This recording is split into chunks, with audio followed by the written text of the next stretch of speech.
If you guys did not know, I'm getting ready to do my giveaway video. I will be home on the 28th, so I will be doing that live from my YouTube channel. So you guys stay tuned for that. I'm going to be picking out like between 6 to 8 people to be giving things away to.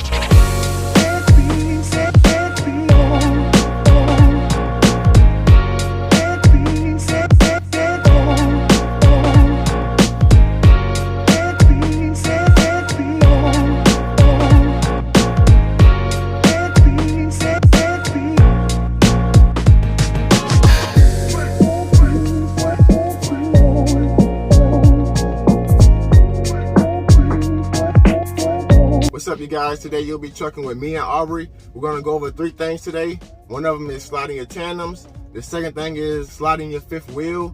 And the last thing is finding a 40-foot marker if your trailer doesn't have it preset for you for going in and out of California.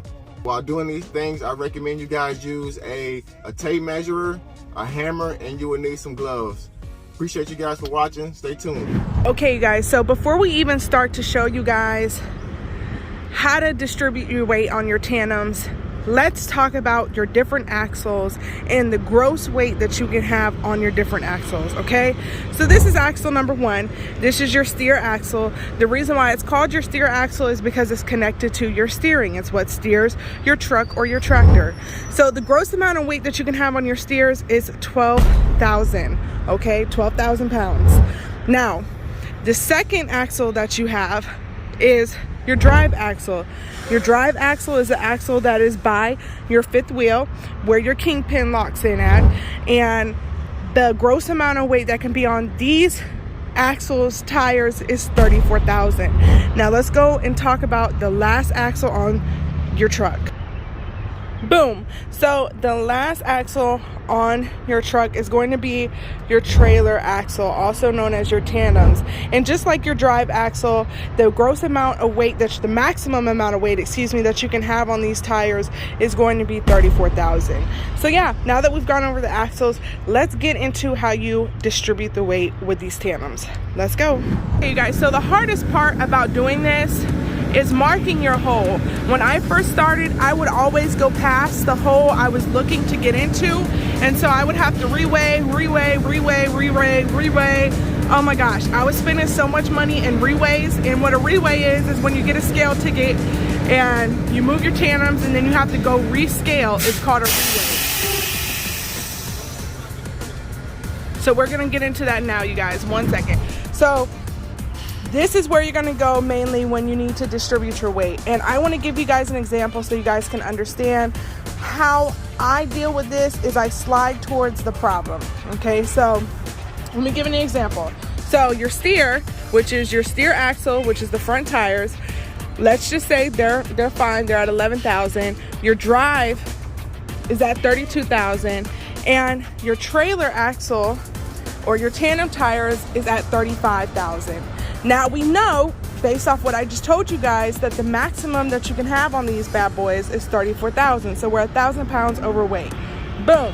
So we know that we really can't go any more forward right here. So we know that we're gonna have to go backwards. We gotta slide towards the problem. The problem's on the trailer, so we need to slide towards the trailer. Okay, so we're gonna get up under here, and the first thing that you're gonna wanna do is you're gonna wanna pull your pressure release valve, your pressure release valve. You're gonna wanna pull this, and it's going to let your pins in. It's gonna unlock your pins. Your pins are gonna go in, which allows you to slide this railing, which allows you to slide your tires, okay? So now that we know we're 1,000 pounds overweight on our tandem tires, our trailer axle, we know that we need to move back 1,000 pounds. Okay, boom. So each hole is 250 pounds. So what we're gonna do is 250, 250, 500, 250, 250, 500. So that's 1,000. We need to move back 4 holes, 1,000 pounds, to get it at 34,000. So what I'm gonna do is I'm going to pause this and I'm going to show you what it looks like sliding your tandems. Okay, you guys, so we're going to show you a demonstration on how to slide your tandems and how to take that 1,000 pounds off and put it into that 4th hole. Remember we told you about where we marked it right there. So you see, marked it. So in order to get your pins in, you will have to pull this pressure relief valve right here. And as you can see, your pins will start to pop in like so.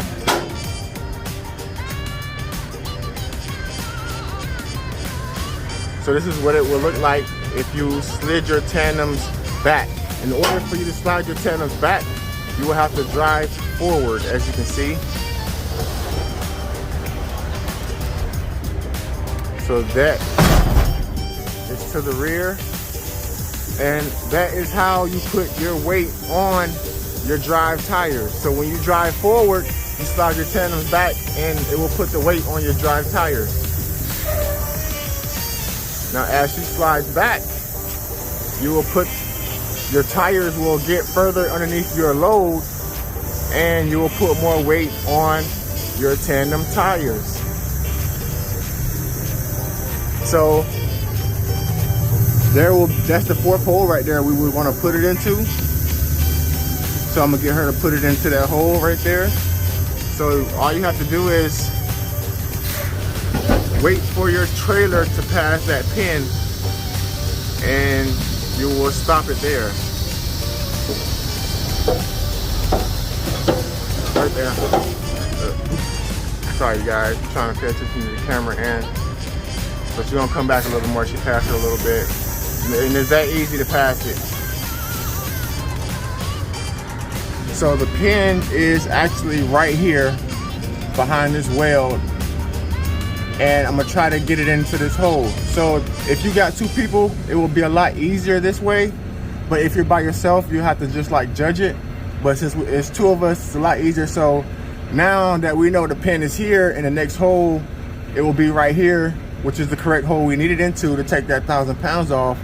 What we would do is come to this pressure relief valve again and press it in, like so.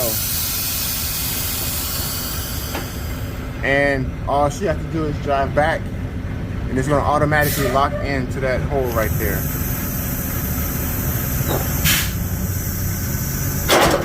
Just like that. And there you have it. That's how you slide your tandems. All right, y'all, that is pretty much it on sliding your tandems.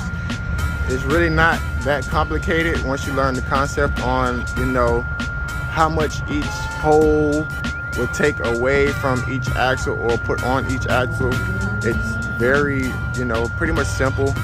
But we will go up here towards your drive tires, and underneath your drive you have your 5th wheel or your skid plate, whatever you want to call it.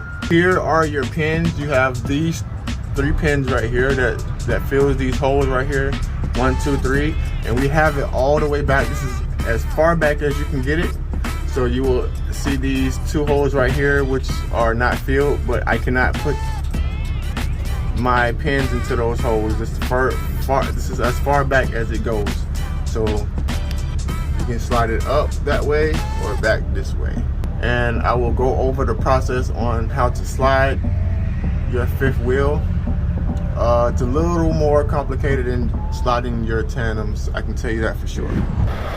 Okay, you guys, so the first step on sliding your 5th wheel or your skid plate is dropping your legs down on your trailer. You want to drop the legs down on your trailer because when you're sliding your 5th wheel, you don't want your trailer to be moving back and forth, and you need the kingpin to help you slide your 5th wheel. As you can see, your kingpin is right here inside your locking jaw. So that's what's helping you slide your 5th wheel.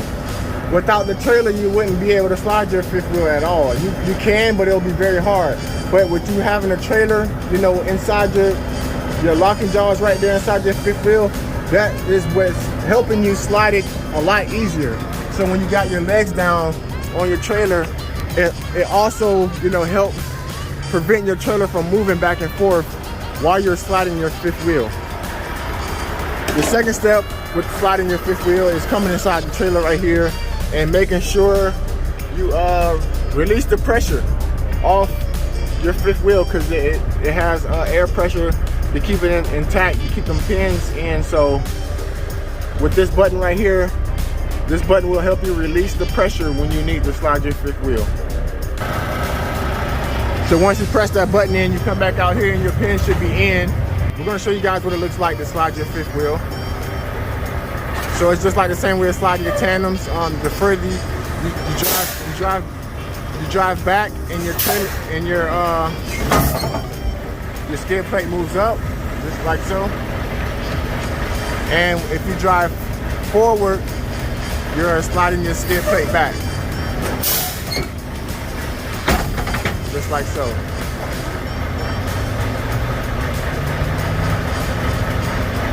Yeah, I'm gonna go up some more here.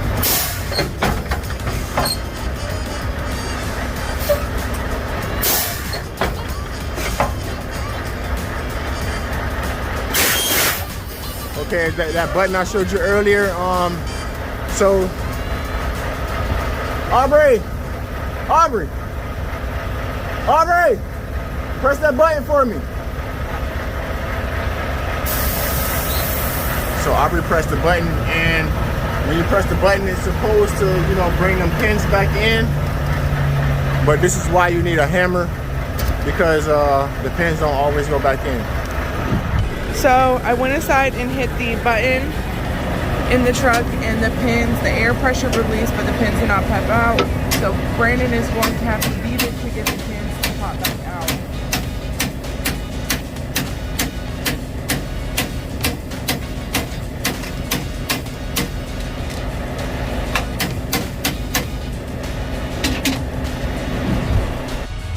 Okay guys, so we are here at the end of the video.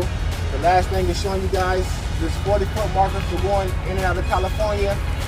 The first thing you should know is from the trailer, the front of the trailer to your kingpin is 3 feet. So from here on, from the back of your trailer, from on, you can look at it as a 50-foot trailer. And from here, you can start measuring. 10 feet will take you to the 40-foot, you know, marker as far as finding out your California bridge restriction.